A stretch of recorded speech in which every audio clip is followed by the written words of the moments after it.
Well everyone, the new toy-themed DLC for Planet Coaster 2 has been revealed. And I'll be honest, I'm actually surprised at how much stuff is in this pack. There are 5 rides included, some of which I was not expecting at all. Today we will be dissecting this trailer video like a frog in a science class. I will go over every ride in the pack and rank it based on how excited I am for it. We're going to go in the order that they're prominently shown in the video, so let's waste no more time and dive straight in.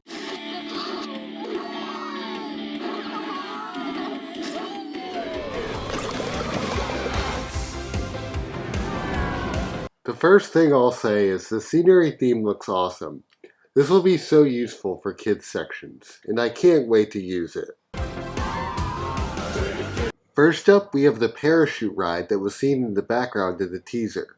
This looks like a very solid flat ride. The only thing I really don't like about it is the restraints. This is supposed to be a family-friendly ride designed specifically for kids, and it has over-the-shoulder restraints that are typically found on B&M loopers. But alas, it's still a very good-looking flat ride, and I can't wait to use it for my kiddie area. I rank this as my 4th favorite ride in the pack. Up next, we have the F&N Thriller Coaster, or E&F Miller Family Coaster, in the style of Great Pumpkin Coaster at King's Dominion or Wilderness Run at Carowinds. This was kind of a sleeper hit for me, because when I initially saw the DLC review, I was a little disappointed by this. However, I later realized that this ride has the potential to be made into something close to a Pinfari Zyklon or E&F's own High Miller model, which are like those carnival coasters that are really sketchy and have the crazy airtime, you know. I can't wait to mess around with this ride and make something really janky. I rate this coaster as my 3rd favorite ride in the pack. Alright, get the tomatoes ready. I'll admit it, I am not the biggest fan of this ride, and I'll tell you why. First of all, I know that these exist in real life, but I just don't get the appeal. Yes, it's a cool concept, but like, where would you put this? I know it's meant for the water park, but I just don't know where I'd put this in a water park. Second of all, it's kind of low capacity for what it is. Again, I get the appeal, and maybe I'll be wrong once the pack comes out, but for now, I'm not the biggest fan. Surprise, surprise, this is my least favorite ride in the pack. Alright, ladies and gentlemen, now we get to the biggest surprise of the pack for me. Yes, your eyes don't deceive you. We finally have a top scan in Planet Coaster 2. This is one of my favorite flat rides in real life, and I am so glad it's finally in the game. I wonder how insane we'll be able to make the cycle.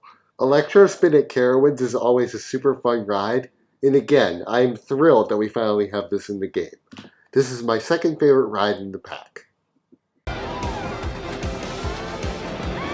And here it is, the ride that everyone, including me, was hyped for, the Vekoma STC.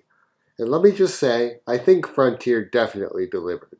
This is an awesome looking coaster and the train looks great, very accurate to real life. The age limit is also all ages, so families will be able to ride it together. Overall, this is my favorite ride in the pack and I'm excited to use it. And here's our new entertainer, Max Stormcloud, who is basically some action figure guy. I'm glad we have a new entertainer in this pack, and I hope we get a new one with every pack that comes out, since we got Vesper with the Sorcery pack. And with all that being said, those are my thoughts on Planet Coaster 2's TOYBOX DLC releasing this Thursday, December 4th.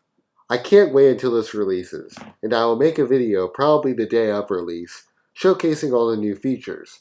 I have a new series planned for this weekend, and let's just say it's something that I've wanted to do for a while. And now I'm finally going to start it with this new DLC. If you enjoyed this video, please leave a like, subscribe, share, and comment your thoughts on this new pack. Thank you all for watching, and I'll see you next time.